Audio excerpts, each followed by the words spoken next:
सो hey everyone, कैसे हैं आप सब। मेरा नाम है दीपक विश्वकर्मा और आप देख रहे हैं dark legend horror stories YouTube channel, जहां मैं रोज़ आप सभी को डरावनी कहानियां सुनाता रहता हूं।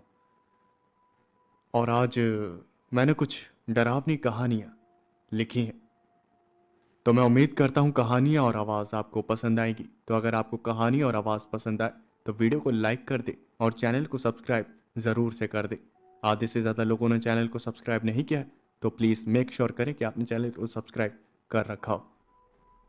तो अपने जो हेडफोन्स हैं उन्हें लगा लीजिए, क्योंकि डरावनी कहानियाँ अब शुरू हो रही हैं।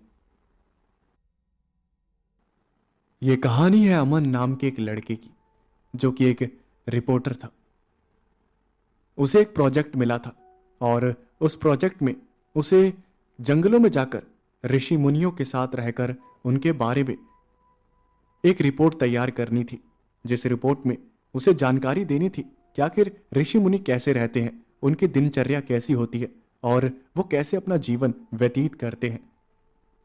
जब अमन को यह प्रोजेक्ट मिला तब वो तुरंत एक मशहूर जंगल में पहुंच गया, जहां पर कई सारे संत रहते थे। और वो वहां पर जब पहुंचा तब वहां का नज़ारा देखकर उसके होश उड़ गए, क्योंकि वो जंगल काफ़ी ज़्यादा घना था। वो जब उस जंगल के अंदर गया तब उसे वहां पर एक ऋषि मुनि मिले और अमन उनके पास गया और अमन ने कहा, प्रणाम, मेरा नाम अमन है, क्या मैं आपसे 2 मिनट बात कर सकता हूं। और फिर उन ऋषि मुनि ने कहा, जी बोलिए, क्या बात करनी है। और फिर उस अमन रिपोर्टर ने कहा, महाराज, असल में मैं एक न्यूज़ रिपोर्टर हूं। मुझे काम मिला है कि मैं आपके बारे में लोगों को बताऊं। मेरा मतलब है आपकी जो दिनचर्या है, आप कैसे रहते हैं, क्या करते हैं दिन भर, ताकि लोग आपसे सीख पाए। तब वो जो ऋषि मुनि थे उन्होंने कहा, बेटा, मुझे कोई आपत्ति नहीं है। अगर मुझसे प्रेरित होकर कुछ लोग सही मार्ग पर चलने लग जाए तो वो मेरा सौभाग्य होगा। आगे ही मेरा एक गुरुकुल है जहां पर मैं लोगों को शिक्षा देता हूं, तो तुम वहां पर मेरे साथ चलो। वहां पर तुम्हें हम जो ऋषि मुनि होते हैं उनकी जो दिनचर्या होती है उसके बारे में पता लग जाएगा। अमन ने जब ये बात सुनी तब वो काफी खुश हुआ। अमन मन ही मन खुश हो रहा था और वो ऋषि मुनि उस अमन को लेकर अपने साथ अपने गुरुकुल में लेकर चले गए। जब गुरुकुल में अमन ने अपना पहला कदम रखा तब वो गुरुकुल को देखकर हैरान हो गया, क्योंकि वो गुरुकुल ऐसा था जिसे देखकर ऐसा लगता था जैसे कोई पुराने जमाने में आ गया हो। सारी चीजें पारंपरिक और ऐतिहासिक थी। वहां पर टेक्नोलॉजी का नामो निशान नहीं था। हर कोई सरल जीवन जी रहा था। अमन सारे ऋषि मुनियों से पूछने लगा और उनके बारे में जानने लगा और सबकी रिपोर्ट बनाने लगा। ऐसे ही कुछ दिन बीत गए और एक शाम अमन बैठा हुआ था। तभी कुछ ऋषि मुनि कहीं पर जा रहे थे। तभी अमन गया और अमन ने कहा, महाराज, आप कहां पर जा रहे हैं। जिसके जवाब में उन ऋषि मुनियों ने कहा, बेटा, हम किसी जरूरी काम से जा रहे हैं, हम आके आपसे बात करते हैं। और फिर अमन ने कहा, महाराज, अगर आपको बुरा ना लगे तो मुझे भी ले चलिए। और फिर उन ऋषि मुनियों ने कहा, बेटा, मत जाओ, तुम मत जाओ, तुम रहने दो, वहां पर जाना अच्छा नहीं होगा। और फिर जब ये बात अमन ने सुनी तब अमन ने कहा, महाराज, ऐसा मत करिए प्लीज, मुझे ले चलिए। मैं कोई भी आपके काम में कोई भी विघ्न नहीं डालूंगा, मैं शांति से खड़ा होकर सब कुछ देखूंगा। और फिर एक महाराज ने कहा, देखो, हमारे साथ चल रहे हो तो ठीक है, लेकिन वहां पर कुछ भी गड़बड़ मत कर देना, क्योंकि वो जगह बहुत ही ज्यादा खतरनाक है, ठीक है। और फिर अमन ने कहा, ठीक है महाराज, आप जैसा बोले, मैं कुछ भी गड़बड़ नहीं करूंगा। और फिर वो जो सारे ऋषि मुनि थे वो अमन को लेकर अपने साथ जंगल में चले गए और उन ऋषियों ने कहा, अब हमारी बात सुनो, यहां पर कैमरा जो है वो बंद कर दो, यहां पे कुछ भी रिकॉर्ड मत करना, क्योंकि आगे की चीजें कुछ ज्यादा ही भयानक हो सकती है। लोग देखेंगे तो उन पर बुरा प्रभाव पड़ेगा, इसलिए कैमरा ऑन मत करना। और फिर जब ये बात अमन ने सुनी, तब अमन ने कैमरा जो था वो बंद कर दिया, और उसके बाद वो सब एक विशालकाय पेड़ के पास पहुंचे।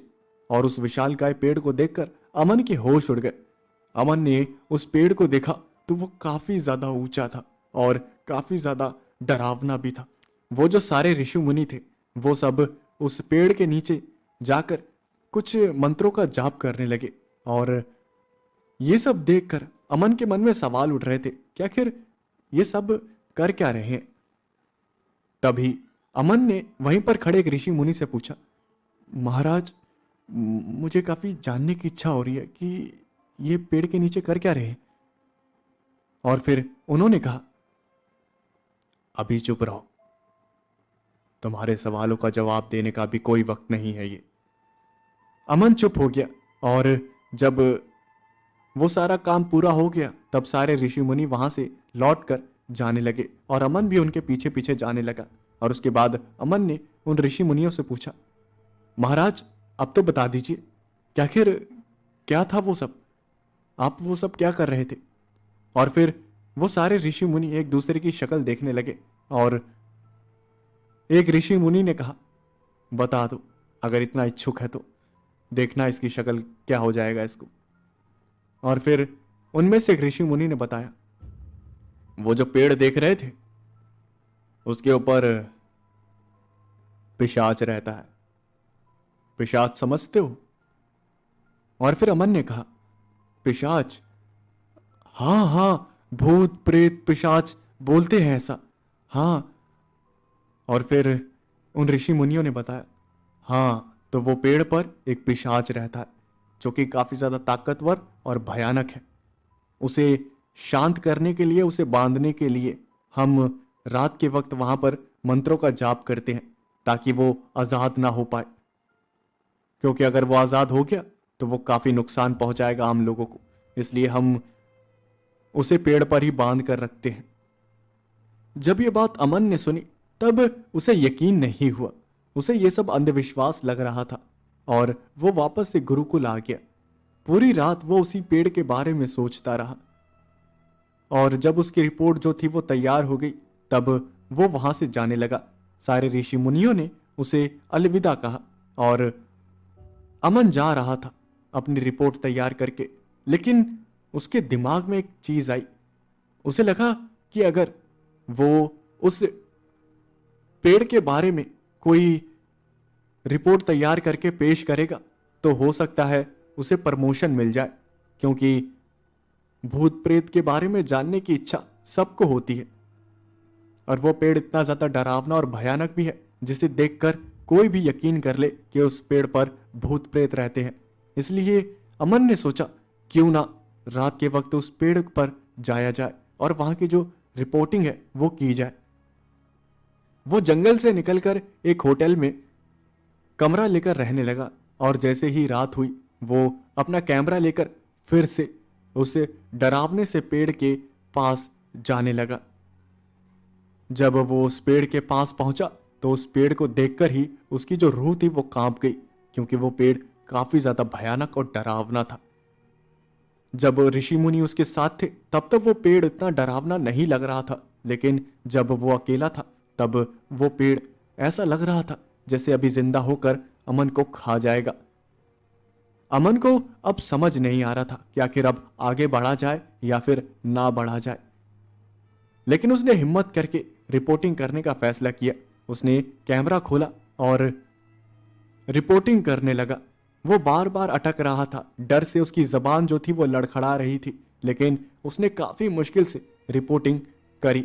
और रिपोर्ट तैयार करने के बाद जब वो अपने कैमरे को चेक करने लगा तो उसके जो होश थे वो उड़ गए, क्योंकि उसने देखा कि उस रिकॉर्डिंग में रिपोर्टिंग करते वक्त अमन के कंधे पर एक राक्षस जैसा दिखने वाला जीव बैठा हुआ था और वो काफी ज्यादा डरावना था। जब अमन ने ये सब देखा तब उसके हाथ से जो कैमरा था वो छूट कर नीचे गिर गया और कैमरा जो था वो टूट गया। अमन वहां से भागा, लेकिन उसके जो पैर थे वो भारी होने लगे और धीरे धीरे उसके पैर इतने ज्यादा भारी हो गए कि वो अपने पैर को हिला भी नहीं पा रहा था। तभी उस पेड़ पर से एक आवाज आई, आजा आजा आजा आजा आजा आजा आजा आजा आजा आजा आजा आजा आजा जल्दी आ जल्दी आ जल्दी आ जल्दी आ। कहते हैं कि अमन उस दिन के बाद से कहाँ गया इस बात का कोई पता नहीं लगा पाया और इस बात को 10 साल हो गए हैं, लेकिन अमन आज भी गुमशुदा है। अगली कहानी है विपिन की। विपिन काफी दिनों से बीमार था और बीमारी के चलते वो ऑफिस भी नहीं जा पा रहा था, इसलिए वो इलाज करवाने के लिए एक हॉस्पिटल में एडमिट हुआ था। और वो जिस वार्ड में था उसके साथ साथ एक और पेशेंट भी उस वार्ड में था और उस पेशेंट को देखकर विपिन को बिल्कुल अच्छा नहीं लगता था। इसलिए विपिन ने नर्स से बात की और कहा, नर्स मेरी बात सुनो, मैं चाहता हूं कि मुझे यहां पर अकेला ही रहने दिया जाए। ये जो पेशेंट है इसे यहां से हटा दिया जाए, इसे कहीं और शिफ्ट करो। और फिर नर्स ने कहा, सर आप कह रहे हैं तो मैं कर देती हूं, लेकिन वो बेचारा अभी अपने आखिरी दिन गिन रहा है, वो काफ़ी बूढ़ा है। तो और फिर विपिन ने कहा, तो क्या, उसे हटाओ वहां से, उसकी शक्ल नहीं देखना चाहता मैं।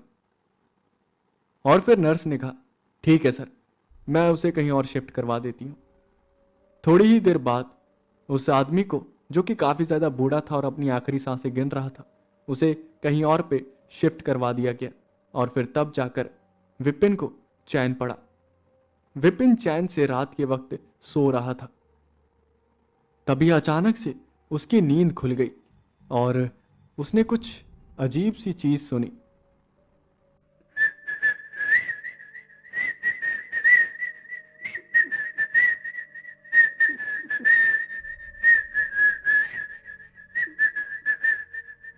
विपिन ने सुना कि कोई सीटी बजा रहा था और इतनी रात को हॉस्पिटल में भला कौन सीटी बजाता है। तभी विपिन ने ध्यान से देखा तो एक कोने में एक आदमी बैठा हुआ था और वो अपना मुंह छुपाकर सीटी बजा रहा था।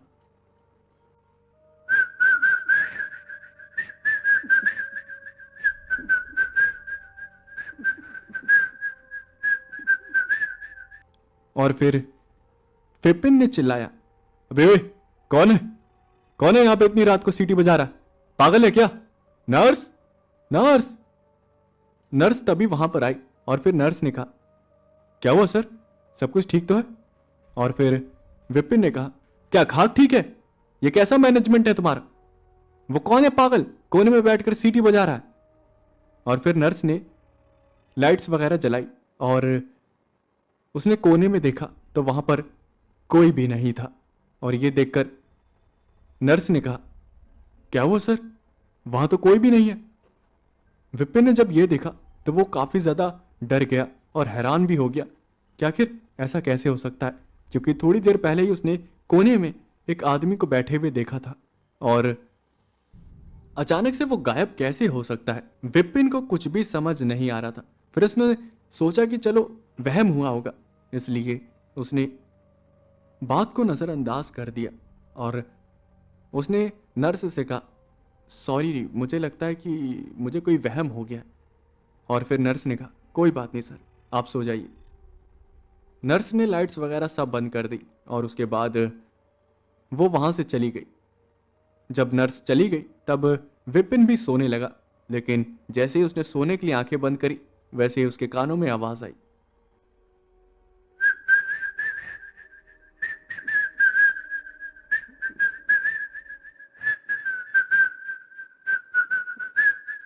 और जब विपिन ने फिर से हॉस्पिटल के कोने में देखा तो वहां पर वही आदमी बैठा हुआ था और इस बार उसने अपना जब चेहरा दिखाया तो विपिन काफी ज्यादा डर गया, क्योंकि वो और कोई नहीं बल्कि वही बूढ़ा आदमी था जो कि अपनी आखिरी सांसें गिन रहा था।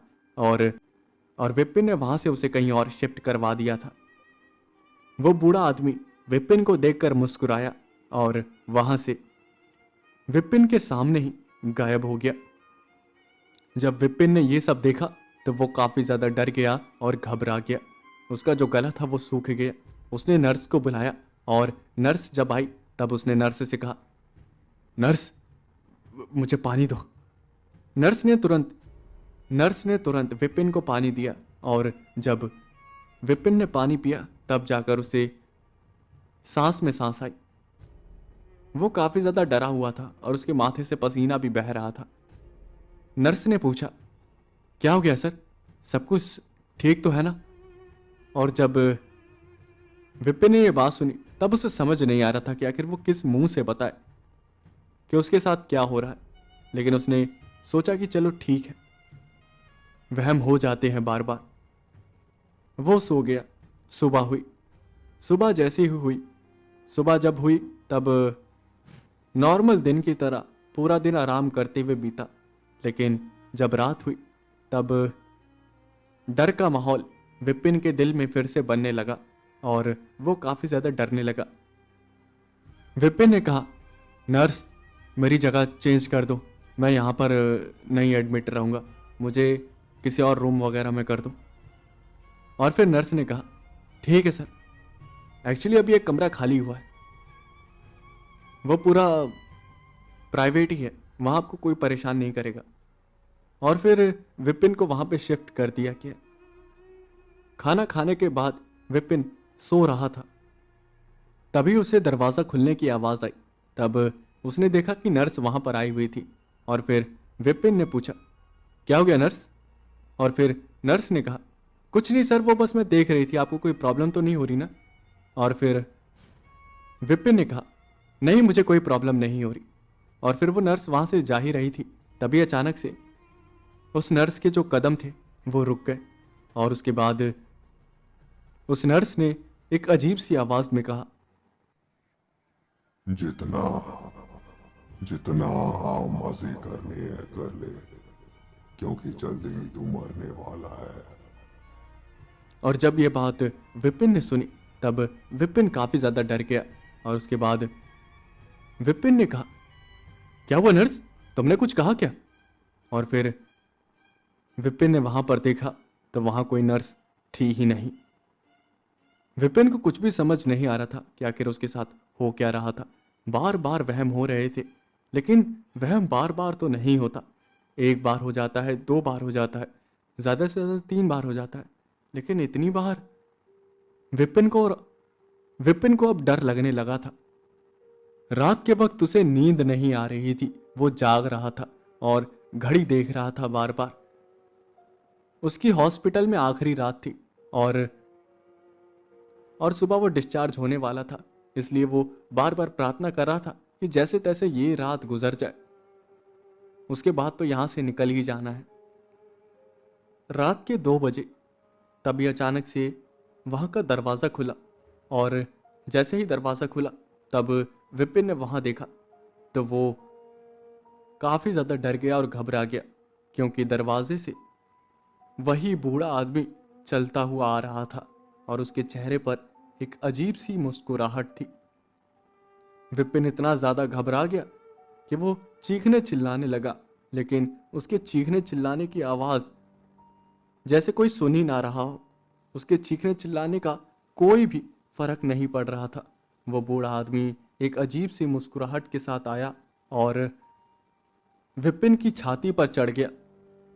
जैसे ही वो विपिन की छाती पर चढ़ा तब विपिन के जो हाथ पैर थे वो काम करना बंद हो गए और वो जो बूढ़ा आदमी था वो कुछ मंत्र पढ़ने लगा।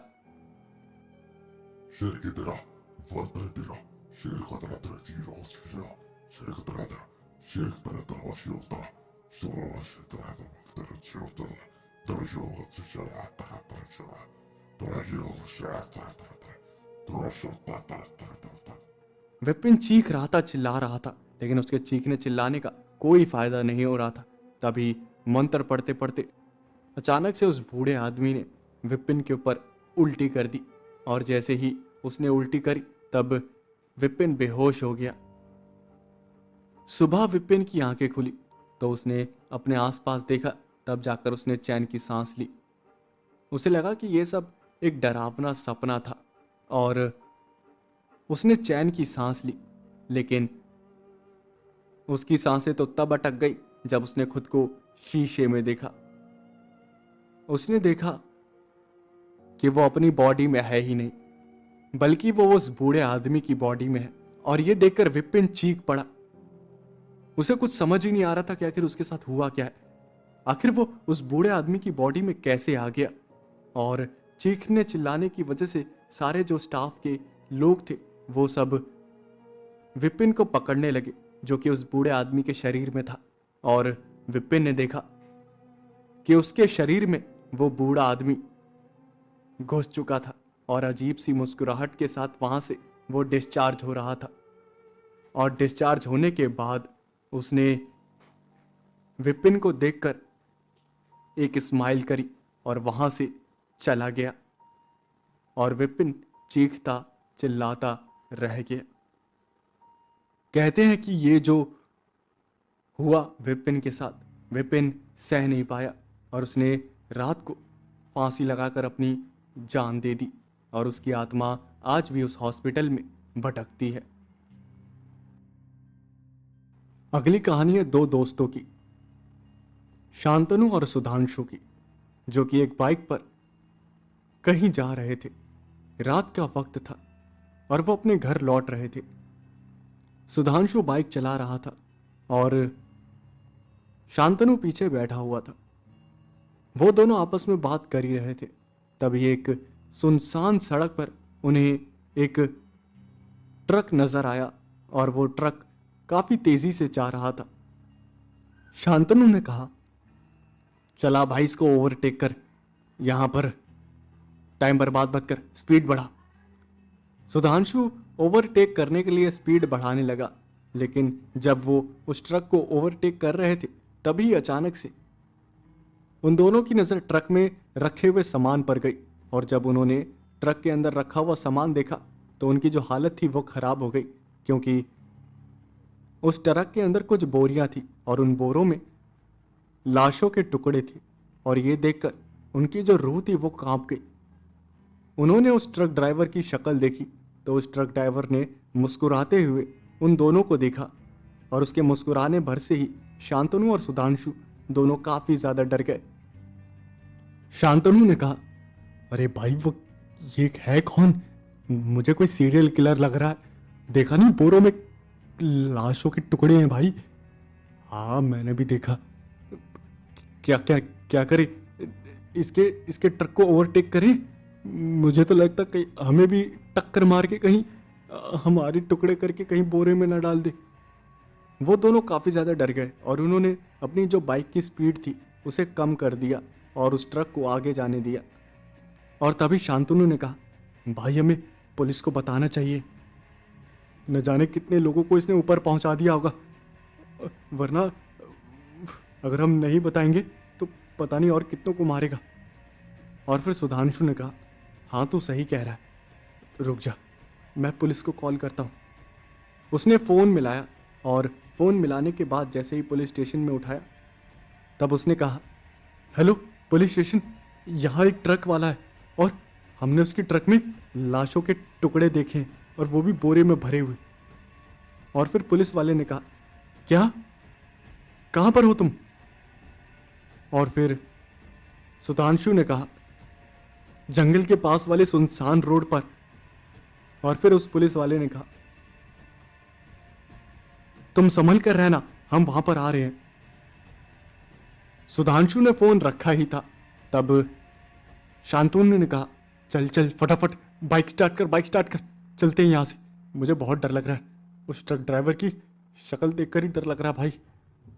तभी सुधांशु ने बाइक को स्टार्ट करने की कोशिश करी, लेकिन उसकी बाइक जो थी वो स्टार्ट नहीं हो रही थी। और फिर शांतनु ने कहा, ये ऐसे वक्त पर बाइक क्यों बंद पड़ती है? सुधांशु ने कई बार बाइक को किक मारा और तब जाके बाइक स्टार्ट हुई और वो बाइक को लेकर वहां से जा ही रहे थे तभी शांतनु की नज़र पीछे गई। तब उन्होंने देखा कि वो जो ट्रक ड्राइवर था वो अपने हाथों में कुल्हाड़ी लिए उनकी बाइक के पीछे पीछे भाग रहा था। और ये देखकर शांतनु चीख पड़ा और सुधांशु ने जब साइड मिरर में देखा तो उसकी भी चीख निकल गई। वो ट्रक ड्राइवर अपने हाथ में कुल्हाड़ी लेकर पागलों की तरह उनके पीछे भाग रहा था और हंस रहा था।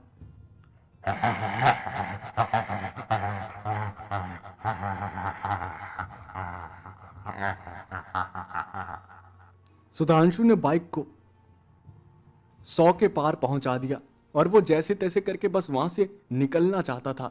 लेकिन सबसे डराने वाली बात तो ये थी कि वो ट्रक ड्राइवर 100 की स्पीड में भी उनका पीछा कर पा रहा था और उसके हाथ में जो कुल्हाड़ी थी उसे देखकर शांतनु और सुधांशु दोनों की चेहरे की रंगत उड़ चुकी थी और वो ट्रक ड्राइवर सिर्फ पागलों की तरह भागता हुआ उनका पीछा कर रहा था। सुधांशु और भी ज्यादा घबरा गया और उसने बाइक की स्पीड को और भी ज्यादा बढ़ा दिया। लेकिन बदकिस्मती से बाइक जो थी वो आउट ऑफ कंट्रोल हो गई और सुधांशु बाइक को बैलेंस नहीं कर पाया और बाइक काफी बुरी तरह से रोड पर घिसड़ती हुई गिर गई और दोनों बेहोश हो गए। जब उन दोनों को होश आया तब उन्होंने देखा कि वो कहीं पर बंद है और उनके जो हाथ पैर है वो बंधे हुए थे और उनके मुंह में कपड़ा ठूसा हुआ था। तभी उन्हें एक आवाज आई, ये तुम्हारे ट्रक में क्या क्या सामान है? कुछ नहीं सर जी, बस एक सब्जियां वगैरह हैं और तो कुछ नहीं है सर जी। और फिर दूसरी आवाज ने कहा, हमें खबर मिली है कि तुम अपने ट्रक में लाश के टुकड़े भरकर लेकर जा रहे थे। और तभी उस दूसरी आवाज ने कहा, क्या सर जी आप कैसी बातें कर रहे हैं? आप पुलिस वाले हैं, आप पूरे ट्रक को छानबीन करके जो करना है देख लीजिए, हम कोई गलत काम नहीं करते और ये घिनौना आरोप आप हम पर मत लगाइए। और फिर पुलिस वालों ने कहा, वो तो हम देख ही लेंगे, चलो चेकिंग करो इसके ट्रक की। काफी देर चेकिंग चली लेकिन सुधांशु और शांतनु को खुद नहीं पता था कि उन्हें कहाँ बंद कर दिया गया है। वो चिल्लाने की कोशिश करते रहे लेकिन उनके मुंह से आवाज निकल ही नहीं रही थी। और फिर उन्हें आवाज आई, माफ करना, शायद हमें किसी ने गलत खबर दे दी, जाओ आप, तुम्हारे ट्रक में कुछ भी नहीं मिला है। जब ये बात सुधांशु और शांतनु ने सुनी तब उनको समझ आ गया कि अब उनके बचने का कोई भी चांस नहीं है। और तभी उन दोनों के कानों में एक आवाज आई, तुम्हारा भी वही हाल होगा जो बाकी लोगों का हुआ, तुम्हारे टुकड़े भी बोरे में भरे जाएंगे।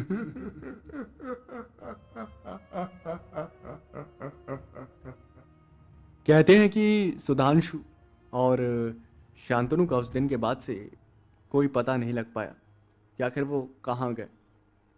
लेकिन कई लोगों का कहना है कि आज भी जंगल के पास वाली उस सुनसान रोड पर 2 लड़के नज़र आते हैं जो कि आने जाने वाले लोगों को उस सड़क से गुजरने के लिए मना करते हैं और कहते हैं, आगे मत जाओ, आगे मत जाओ, आगे मत जाओ, वो तुम्हारे भी टुकड़े कर देगा, आगे मत जाओ, वो तुम्हें भी बोरे में भर देगा, आगे मत जाओ, आगे मत जाओ।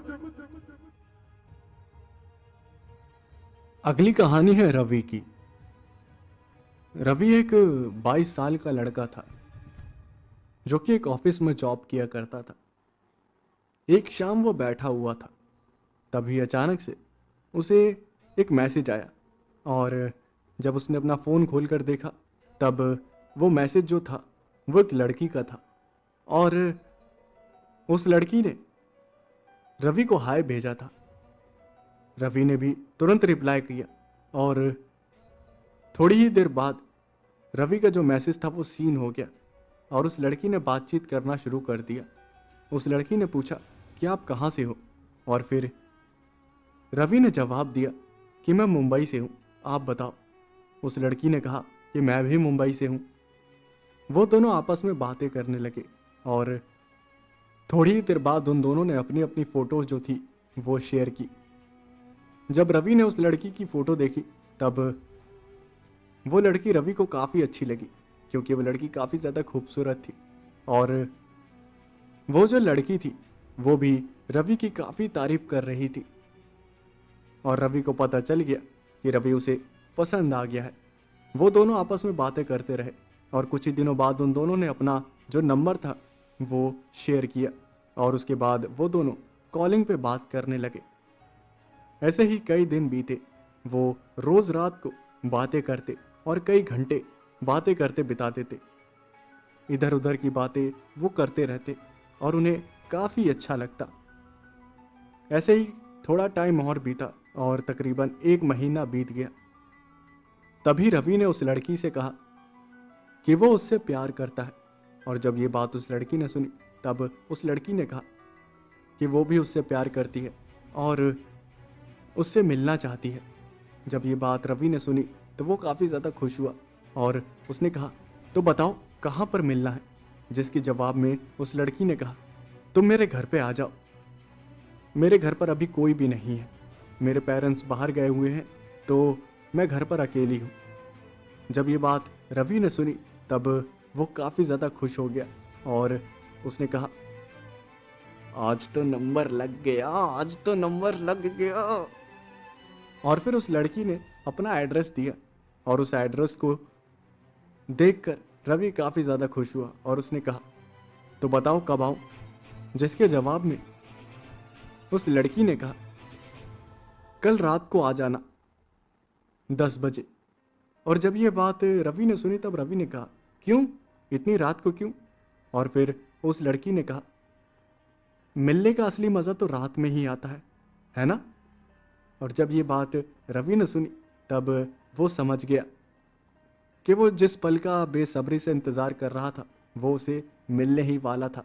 इसलिए उसने बिना कुछ सोचे समझे हाँ कर दी और उसके बाद रात के 9 बजे रेडी होने लगा।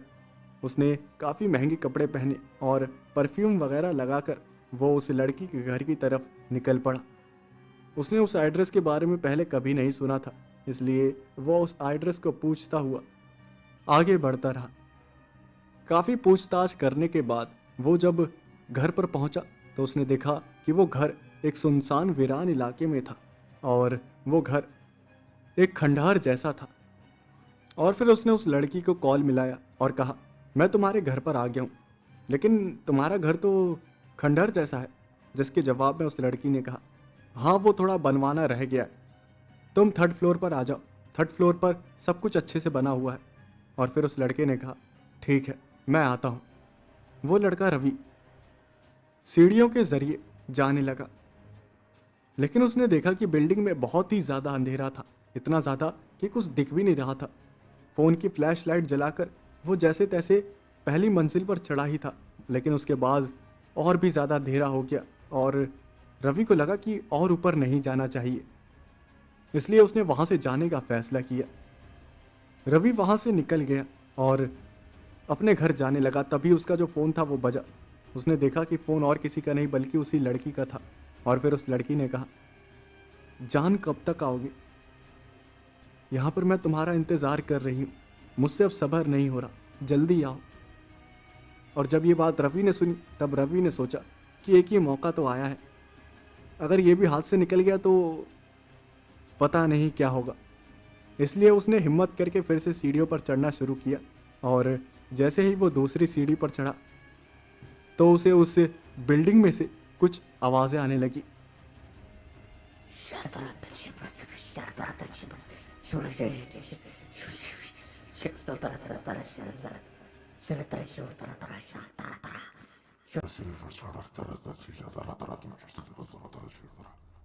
जब रवि ने ये आवाज़ सुनी तब उसे समझ आ गया कि कुछ ना कुछ तो गड़बड़ है, इसलिए वो वापस सीढ़ियों से नीचे की तरफ भागा और बिल्डिंग से बाहर निकलकर अपने घर जाने लगा।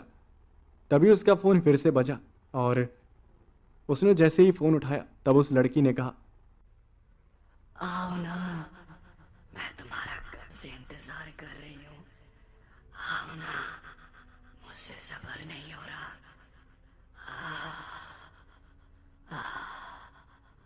और फिर रवि ने कहा, अरे मैं तो आ रहा था, पता नहीं उस बिल्डिंग में से कुछ अजीब आवाज़ें आ रही थी। मैं नहीं आने वाला, अगर तुम्हें मिलना है तो कहीं और मिलना, मैं नहीं आऊँगा उस बिल्डिंग में। और जैसे ये बात उस लड़की ने सुनी, तब उस लड़की ने कहा, क्यों नहीं आएगा? जल्दी आओ, जल्दी आओ, जल्दी आओ, जल्दी आओ, जल्दी आओ। तुझे आना होगा, तुझे आना होगा। मैंने कहा तुझे आना होगा, तू आएगा। रवि ने जब ये आवाज़ सुनी तो उसकी रूह कांप गई और उसने फ़ोन को काटा और उल्टे पांव अपने घर की ओर भागा। उस लड़की ने दर्जनों बार कॉल किया, लेकिन रवि ने एक बार भी फ़ोन नहीं उठाया। उसने अपना सोशल मीडिया अकाउंट डिलीट कर दिया और साथ में अपना नंबर भी चेंज कर दिया, ताकि वो लड़की उसका वापस पता ना लगा पाए। इसलिए कहते हैं, बुलाती है मगर जाने का नहीं।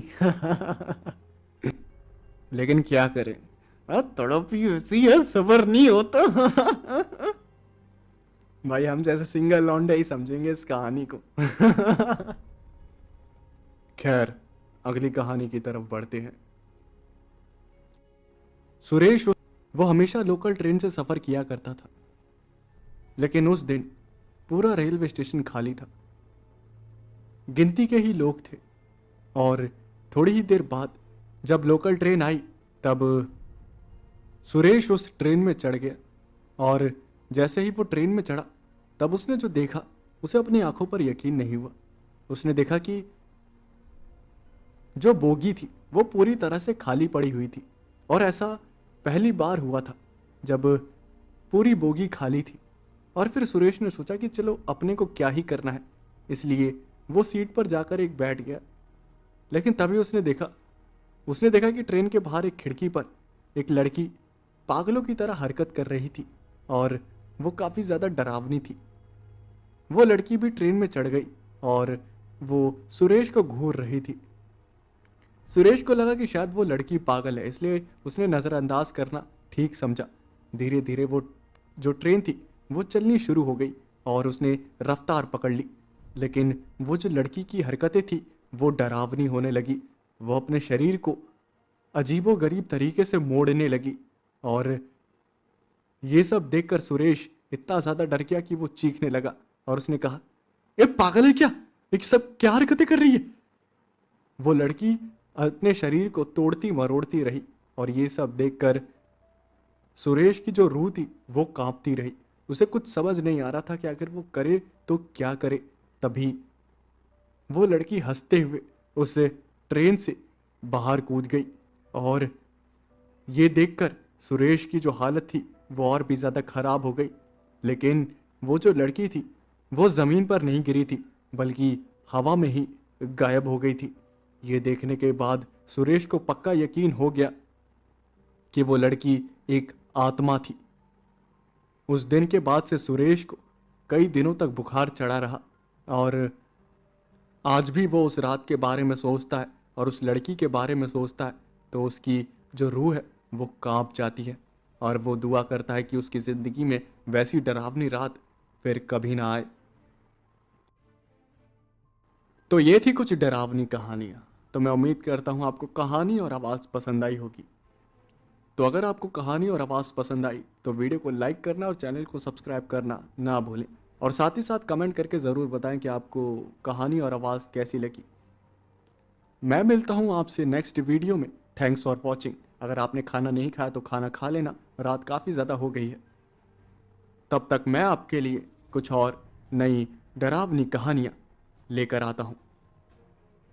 सब्सक्राइब करना मत भूलना।